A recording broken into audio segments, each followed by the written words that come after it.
종교인들의 문제의 근본을 예수님이 자세하게 말씀하는 내용인데, 오늘은 그 중에 5절 한 절 말씀입니다. 5절을 보면은 그들의 모든 행위를 사람에게 보이고자 하나니, 이게 그들의 관점입니다. 신앙의 관점, 왜곡된 관점이죠. 자기중심적이고 이기적이고 자기를 위주로 신앙은 열심히 하긴 하는데, 그들의 관점이, 여기에 예수님이 아주 한마디로 말했어요. 그들의 모든 행위를 사람에게 보이고자 하는 데 있다 하는 거예요. 오늘 이 말씀을 통해서 우리의 신앙 속에 들어와 있는 이런 잘못된 신앙의 부스러기들 조금이라도 남아있으면은 그것을 해결해야 내 눈이 볼 것을 바로 보고, 내가 예배를 들어도 들을 것을 왜곡하지 않고 바로 듣고, 내가 하나님 일을 해도 하나님 관점에서 일할 수가 있습니다. 그래야 신앙에 남는 것이 있어요. 그러지 않으면 똑같은 교회에서 봉사도 하고 똑같이 하지만 왜곡된 관점에서 봉사도 하고, 하나님과 반대되는 눈을 가지고도 교회 생활을 할 수 있고, 하나님의 마음을 거스르면서도 열심히 봉사할 수 있어요. 이게 바리새인들이었어요. 이거는 참 불행한 것이죠. 교회 안에서 인생을 낭비하는 것입니다. 낭비할 뿐더러 교회 안에서 하나님의 일을 하면서 하나님의 심판거리를 쌓는 거예요. 성경에 왜 이런 것을 기록해 놨겠습니까? 이것을 보는 자, 이 말씀을 듣는 자, 이 말씀을 읽는 자는 이런 실수, 이런 시행착오를 하지 않게 하기 위해서 이 말씀을 주시는 겁니다.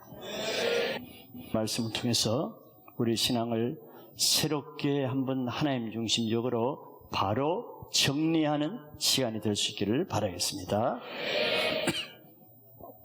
첫째는 왜 이렇게 사람에게 보이기 위한 신앙을 하는가? 사람 중심의 신앙 관점을 가지고 있기 때문에 그렇습니다.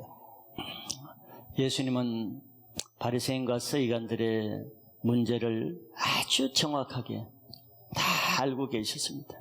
한마디로 말하면은 그 사람은 하나님께 보이기 위한 신앙을 하는 것이 아니고 사람에게 보이기 위한 신앙을 한다는 아주 정곡을 찌르는 말씀을 했어요.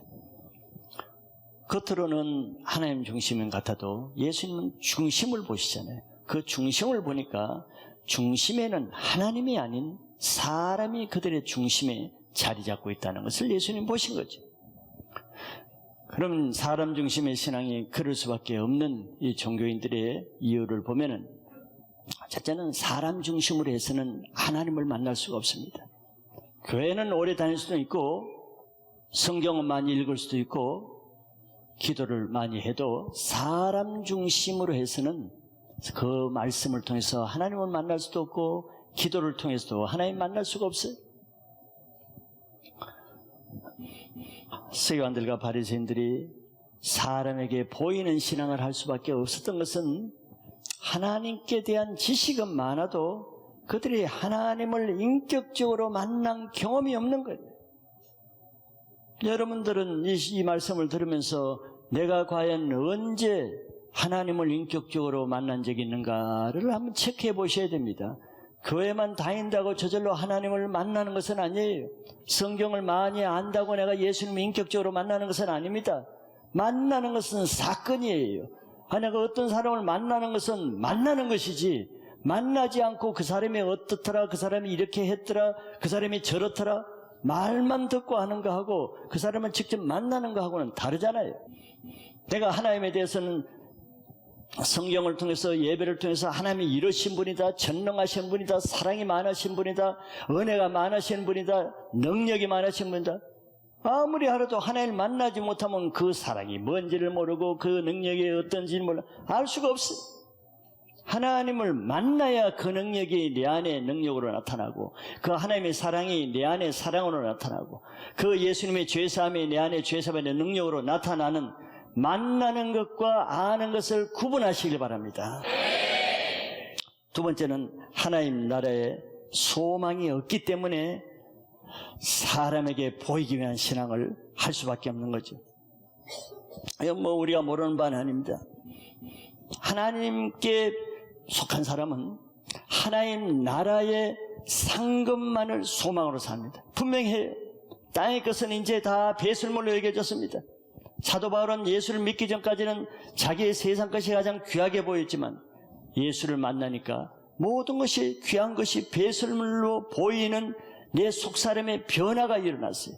변화가 일어난 사람이 계속해서 그 토한 더러운 것을 먹지는 않습니다. 그럼 먹을 수가 없는 것이죠. 하나님의 영광을 이미 맛본 사람은 세상의 영광이 배설물처럼 보여서 그걸 따라 살라 그래도 살 수가 없어요. 이것은 하나님을 만난 사람만이 가질 수 있는 특권입니다. 하나님을 만나지 않는 사람은 이걸 가질래도 가질 수가 없습니다. 내가 하나님을 안 만났는데 하늘의 소망을 위해서 한다, 상급을 위해서 한다, 그렇게 되질 않습니다. 왜? 그것이 가치가 없는데 어떻게 그렇게 되겠어요? 그러나 하나님을 만난 사람이 보면은 이 세상의 것이 가치가 없고 배설물로 보이는 대신 하나님을 만나면 여러분들 어떻습니까? 이제는 세상 것 아무 미련도 없고 오직 하나님만을 위해 살고 싶죠. 그냥 성경만 보고 싶죠.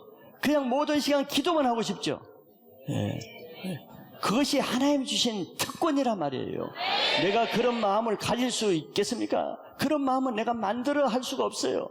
하나님이 주시니까 그러지. 그런데 바리새인과 서기관 속에 이게 없단 말이지. 하나님을 위해서 아무리 지식으로는 그렇게 말을 하고 듣기는 해도 그렇게 안 생기는데, 하나님만을 위해서 살 소망이 안 생기는데 어떻게? 하나님만을 위해서 사는 살면은 그 놀라운 상급이 주어질 것이라는 것이 깊이 느껴지지 않는데 어떻게 상급을 위해 살겠어요? 불행한 것이죠. 골로새 3장 2절에 보면 위의 것을 생각하고 땅의 것을 생각하지 말라 그랬습니다. 이거는 하나님을 만난 사람만이 저렇게 할 수가 있어요. 아무리 위의 것 생각하려도 위의 것 생각이 안 나는데 어떻게 하겠어요? 근데 저절로 생각나는데 땅의 것만 계속 먹을 것만 생각하고 놀 것만 생각나는데 어쩔 수 없는 거예요. 기도할 때도 마찬가지죠. 여러분들 하나님을 께서 십자가를 붙잡고 예수님을 생각하면서 기도해야 되는 줄 알면서도 돼요? 예수님이 어디 계신지 보이지도 않고 십자가가 어디 계신지 보이지도 않고 안 되는데 계속 땅의 것만 생각되는데 잡생각이 나고. 근데 속사람이 바뀐 사람만 이것이 가능하고 바라봐지는 것이지 속사람이 안 바뀌어지는데 지식으로 되는 것이 아닙니다. 하나님을 만난 사람은 하나님에 대한 열정이 생기죠. 하나님에 대한 소망이 생기죠. 하나님의 내 인생의 모든 것이 된다는 확신이 생기는 거예요. 이게 내 삶을 에너지 있게 하고 내 삶에 힘이 나게 하고 소망이 있게 사는 것이죠. 그런데 하나님 만나지 못한 사람은 그게 안 생기는데 어떻게 살겠어요? 금요 예배 나올 수는 있어도 기도의 영이 안 생기는데, 예배에 나올 수도 있어도 하나님이 사모가 안 되는데 말씀이 들리겠어요? 내 영은 세상에 속합니다. 세상에 속한 사람은 세상의 일을 할 때 열정이 생겨요. 세상 것을 생각할 때 사모함이 생깁니다. 하나님의 일에 대해서는 아무 열정이 없는 사람이 열정이 없는 게 아니에요. 게임기 앞에서는 열정이 나서 며칠 밤 밤을 새울 수 있습니다. 세상 것을 생각할 때는 힘이 넘쳐요. 그것이 자기 속사람의 주소입니다. 그런데 그런 세상에 대한 열정을 가지고 거꾸로 하나님 교회에 와서 뭘 하려고 그러니까 그거는 도수장에 들어가는 짐승과 같은 것이죠. 그렇게 해서는 신앙을 할 수가 없는 겁니다. 아직 세상의 것이 끊어지지 않는 사람은 주님의 십자가를 만나고 먼저 세상 것을 끊어놓아야 됩니다. 그래야 신앙이 되고 그래야 죄로부터 자유함을 받게 되죠. 그렇지 않으면 교회 안에서 많은 인생을 낭비하는 것입니다. 가장 어리석은 사람이 그런 사람 아니겠어요? 세상에서 인생 낭비하는 것은 불쌍합니다. 그러나 더 불쌍한 사람은 교회까지 와서 교회에서 예배 시간 낭비하고 기도 시간 낭비하고 교회에서 모임 시간 낭비하고 봉사하는 시간 낭비하는, 인생을 왜 교회에서 낭비하는, 교회까지 와서 왜 인생을 낭비해야 될 이유가 어디 있겠어요? 이게 종교인이 사단에게 속는 것입니다. 종교라는 그 이름 때문에 속는 거예요. 내가 교회 일을 하고 예배를 드리니까 내가 값진 인생을 살고 있다고 생각하니까 속는 것입니다. 이제 우리의 속사람이 변화돼서 더 인생이 지나가기 전에, 더 세월을 낭비하기 전에, 여러분들 말씀이 주어질 때 그 말씀을 붙잡고 아브라함처럼 결단하고 새로운 단계로 나갈 수 있길 바랍니다. 그럼 두 번째는 바리새인들과 서기관들의 사람 중심의 신앙을 하는 이유는 사람의 영광에 초점을 맞추기 때문에 그래요. 이유가 단순한 거죠. 왜 이렇게 했습니까? 종교들은 하나님을 만난 적이 없으니까 하나님 나라의 소망을 가질 수가 없어요. 소망을 볼 수가 없어요. 그러니까 보이는 세상에 사람의 영광을 소망으로 살 수밖에 없습니다. 그러니까 교회를 다니면서 우리가 아무것도 안 할 수는 없잖아요. 목적이 있어야 사람이 사는데, 교회 나오는 목적이 있어야 교회 다니는 의미가 있겠죠. 목적 없이면 오래 못 다닙니다. 그런데 하나님을 위한 목적도 없고 하나님에 대한 상급에 대한 소망도 없고 하나님을 만난 적도 없고 하나님의 사랑도 모르고 하나님에 대한 내 인생을 드릴 만한 아직 뭔가 없고, 그럼 무슨 소망으로 계속 교회를 다니겠어요? 다니긴 다녀야 되는데, 부모 때문에 다니고 친구 때문에 다니고 뭐 다니긴 다녀야 되는데 뭐 때문에 다녀야 될 근거가 있어야 될 거 아니에요. 그 좋은 근거가 사람의 영광을 위해서 다니는 겁니다. 그것도 적지 않이 재밌어요. 그래서 그 재미로 사람이 다니는데 그것이 종교인들입니다. 종교인들은 하나님의 영광을 위해서 다니는 그런 속사람의 뜨거움과 그런 행복함은 없어도 그 대체할 만한 게 있어요. 그것이 사람들로부터 받는 영광, 그것도 적지 않이 재밌는 것입니다. 이게 종교 생활을 끊지 못하고 교회를 떠나지 못하고 계속 교회 안에서 종교 생활을 할 만한 이유가 되는 것이죠. 뭐 한 가지를 하면 사람이 칭찬해 주죠. 뭐 열심히 해주면 세워주죠. 또 선한 일을 하면은 칭찬도 해주죠. 또 성경을 많이 알면은 또 인정도 해주죠. 또 다른 사람을 섬기고 열심히 내서 성경을 가리키면 또 높여주기도 하죠. 이거 보통 재미가 아니죠. 종교인들은 바로 이 재미로 종교 생활을 하는 거예요.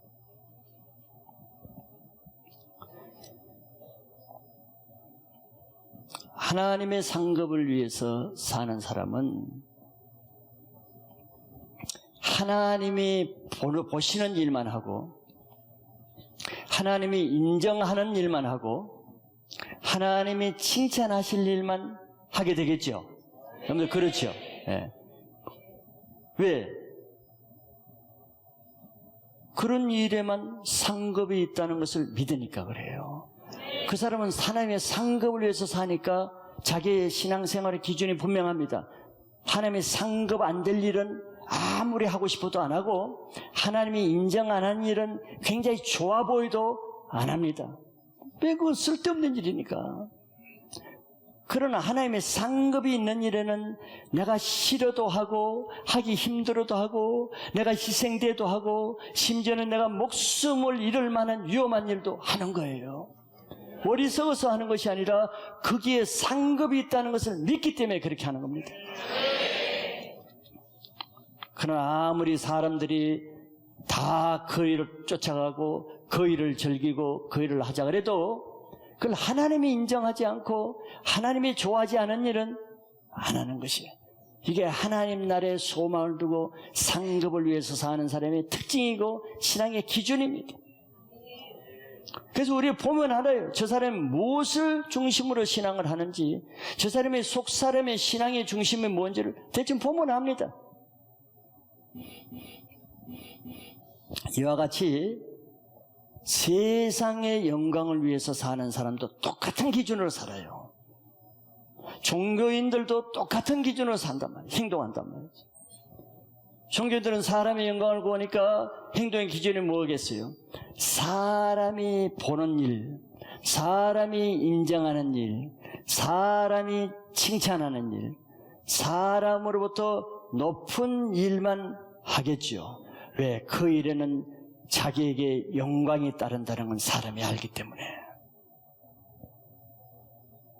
그렇기 때문에 아무리 그 일이 하나님이 상급을 주고 하나님 앞에 값지고 그 일이 거룩한 일이라도 내가 그 일을 하면서 사람의 칭찬을 못 받고 사람의 인정을 못 받고 내가 그것 때문에 사람 앞에 더 낮아지고 더 손해보고 희생되는 일은 할 이유가 없어요. 그걸 통해서 내가 영광받을 일이 없으니까.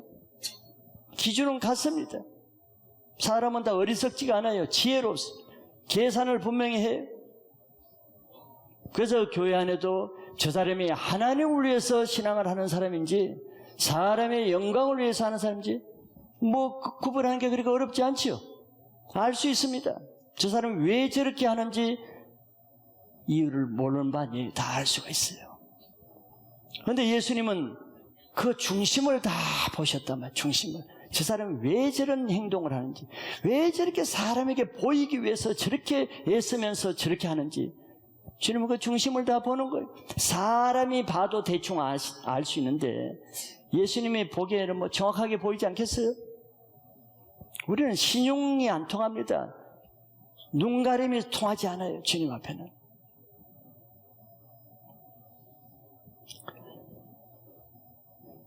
예수님은 그것을 본 것 중에 많이 보셨는데 오늘 말씀에는 뭘 하나 봤느냐 하면은 그 5절 뒤에 보면은 그 경문의 띠를 넓게 하며 옷수를 길게 하는 것을 보셨어요. 예수님은 안 보는 것 같아도요, 다 보셔요. 다 보셔요. 그걸 알아야 됩니다. 이건 뭐 안 보시겠지. 이것쯤이야. 예수님은 그런 걸 더 잘 보신다니까요.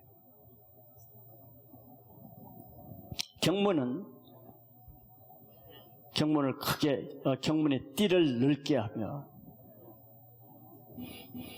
경문이란 말은 테플린이라는 뜻인데, 지킨다는 뜻이에요. 보호한다는 뜻입니다. 그것은 성경 말씀에 따라서 유대인들이 저걸 하는데, 신명기 6장 8절에는 경문에 대해서 이렇게 말씀한 구절이 있습니다. 너는 또 그것을 내 손목에 매어 기호를 삼으며 내 미간에 표로 삼고. 저게 경문입니다. 그러니까 말씀대로 살려고 하는 거예요. 근데 말씀대로 살려고 하는 속 중심은 달라. 하나님 뜻대로 살려고 하는 그것으로 저 말씀을 주셨는데 저들은 저걸 이용해서 사람에게 보이기 위한 자기 경건의 모양거리로 저걸 사용하는 거예요. 옷술도 마찬가지입니다. 옷술도 찌찌트라고 하는 그 술이죠, 그야말로. 이것도 성경의 말씀을 따라서 하는 거예요. 신명기 22장 12절에 이렇게 말씀해요. 너희는 너희가 입는 겉옷에 네 귀에 술을 만들지어다. 겉옷에 네 개, 이쪽 오른쪽에 2개, 왼쪽에 2개 술을 만드는 거죠. 그 그림을 하나 내가 한번 찾아봤어요, 인터넷에서. 경문, 저 이마에 붙인 거 뭐 있죠? 그리고 팔뚝에 저거 하나 붙여 있죠? 저게 경문이고, 저거를 붙이기 위한 띠, 저 띠를 이렇게 고무줄 같은 건데, 고무줄 같이 보였어요. 제가 볼 때 이렇게 띠를 칭칭 감는 거예요. 저렇게. 저게 하나님이 하라는 것은 맞아요. 그런데 저거를 왜 넓게 크게 할 필요가 뭐가 있겠어요? 그리고 찌찌트라고 저 옷을 나와 있죠. 저게 기도할 때 쓴 기도 숄입니다. 기도 숄. 기도할 때 저걸 쓰고 기도하는 거예요. 근데 저거 기도 숄의 핵심은 뭐냐? 양쪽 2개 늘어뜨린 거, 하얗게 늘어난 거 있죠? 저게 술이에요. 그래서 유대인들은 마가복음 5장에 혈루증 걸린 여인이 예수님의 옷자락을 잡았다 할 때 메시아닉 유대인들은 그걸 해석할 때 저 여인이 저 술을 잡았다고 그렇게 해석합니다. 저게 기도의 아주 핵심이거든요. 저게 굉장히 중요합니다. 저 술을. 근데 저 술을 길게 늘어뜨린 거예요. 그리고 경문의 띠를 넓게 하고 크게 하고 저 경문 속에는 성경 말씀을 적어서 조 안에 넣어요. 넣어가지고 여기 이마에 붙이고 팔뚝에 붙이고 해야 돼요. 뭐 왜 그런가는 여러분들이 다 아시겠죠. 사람에게 보이기 위해 저걸 붙이고 기도하는 것은 하나님께 기도하는 것인데, 하나님은 없고 저 기도하면서 사람이 좀 보라고, 사람에게 보이기 위해서 자기가 이렇게 경건하고 경건을 포장해서 사람에게 보이기 위해서 저걸 한다는 것을 예수님이 그 중심을 어떻게 알았는지 지금 그 말씀을 하고 있어요. 근데 우리 가운데도 사람에게 보이기 위해서 하는 거 저는 잘 몰라요. 근데 예수님은 아십니다. 그걸 보고 계세요. 사람에게 보일 모양으로 하는 그런 경건의 부스러기들, 뭐가 있는가는 본인이 찾아보면 찾을 수가 있어요. 우리가 자기 안에 하나님의 영성과 경건과 은혜와 주님의 사랑이 있으면은 내가 말씀을 전할 때도 그냥 그것이 흘러나오겠죠. 흘러나와요. 또 내가 찬양을 할 때도 찬양 속에 흘러나오겠죠. 내가 성경을 가르칠 때도 성경 가르치는 가운데 내 안에 그 기름 부으심이 그냥 흘러나옵니다. 내가 만들어내는 게 아니기 때문에, 하나님이 받은 것이 있기 때문에. 그래서 봉사를 할 때도 그것이 흘러나오고, 기도를 할 때도 흘러나오고, 다른 사람 전도할 때도 흘러나오고, 상담을 하고 교제할 때도 흘러나와요. 그러니까 내가 애써서 나오는 게 아니에요. 그냥 내가 뭐 웃음 짓고 말을 하고 그냥 쳐다보는 가운데 몸에서 나오는 거죠. 하나님 것이죠.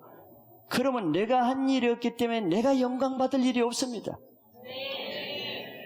그냥 나도 모르는 사이에 영광이 나타나는 거죠. 마태복음 25장에 보면은 네가 옥에 갇혔을 때 내가 찾아왔고, 내가 줄일 때 네가 먹을 걸 줬고, 목마를 때 마실 걸 줬고, 추울 때 네가 입을 것을 줬다. 양에 속한 사람을 칭찬할 때 이 사람의 반응이 뭐예요? 저 언제 그랬어요? 자기 모르는 거예요. 너 언제 그랬습니까? 내가 언제 예수님께 그랬습니까? 그것이 평소에 자기 안에 하나님의 영이 있으니까 자기가 하는 이걸 하면은 이것이 예수님께 한 거고, 저걸 하면은 저것이 예수님께 하고, 나는 모르는데 예수님 그걸 다 보신 거예요. 흘러나가는 거지. 그런데 염소에 속한 사람은 너는 내가 굶주릴 때도 먹이지 않았고, 목마를 때도 주지 않았고, 추울 때도 찾아봐요. 내가 언제 그랬습니까? 잘 모르는 거예요. 마찬가지로 우리가 교회에서 여러 가지 좋은 일 많이 합니다. 말씀을 전하는 사람은 말씀을 전하는 일을 하고, 찬양을 인도하는 사람은 찬양을 인도하는 일을 하고, 또 여러 부서에서 봉사도 하고 합니다. 종교인들도 얼마나 많은 일을 한지 몰라요. 그런데 내가 내 안에 하나님을 만난 적도 없고, 이 말씀을 전하면 이 말씀에 대한 하나님의 뜻도 모르고, 하나님을 만난 경험이 없기 때문에 하나님의 영도 없고 은혜도 없고 사랑이 없는데, 내가 이 말씀을 전하려고 그러는, 말씀을 짜내야 되겠죠. 말씀을 내가 만들어내야 되겠죠. 은혜를 내가 만드는 공장이 돼야 되겠죠. 그래서 어떻게 이제 성도들에게 은혜를 만들어 주려고 했죠. 애쓰게 되겠죠. 밤새도록 막 피곤해서 막 지치도록 내가 만들어야 되겠죠. 그래서 막 다 짜내가지고 내 몸에는 기름기 하나도 없어 진액이 다 빠져야 되겠죠. 자기가 만들어서 은혜를 끼치고, 만들어서 성도들에게 뭘 주려고 그러고, 그럼 어떻게 됐어? 하고 나서, 내가 정말 수고했다. 이 성도들을 위해서 내가 정말 고생했다. 내가 정말 하나님에서 너무 헌신한다. 이런 마음이 들겠죠. 그러면 자동적으로 그것이 내 영광을 받게 되는 거예요. 내가 한 것에 대해서는, 내가 노력했으니까, 내 것을 줬으니까. 내가 찬양의 영도 없는데 찬양인도, 그러면 내 말을 해야 되고, 내가 은혜를 끼쳐야 되고, 내 이 말도 만들고 저 말도 만들고, 내가 이 제스처도 추고, 내가 짜내야 돼. 내가 만들어내야 돼. 찬양의 기름 부으면 내가 막 짜내야 돼. 털에서. 그 하고 나면 오늘 찬양 분위기 좋았다. 내가 이렇게 노력하니까 노력한 보람이 있네. 뭐 이렇게 되겠죠. 내 것이 없으면 내가 하게 되는, 내 말이 나오는 거예요. 내 행동이 나오는 겁니다. 왜 행동이 안 하면 내가 할 게 없으니까. 내 안에 아무것도 없는데 뭔가를 해야 되니까. 그래서 바리새인들이 더 많은 일을 하는 거예요. 말 안 돼도 일에 2번씩 기도할 이유가 뭐였어? 기도를 많이 만들어내야 돼. 일에 2번씩 금식도 만들어내야 돼.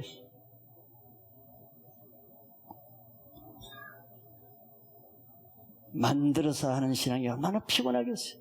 왜 만들어요? 사람에게 보여야 되니까. 사람에게 인정을 받아야 되니까.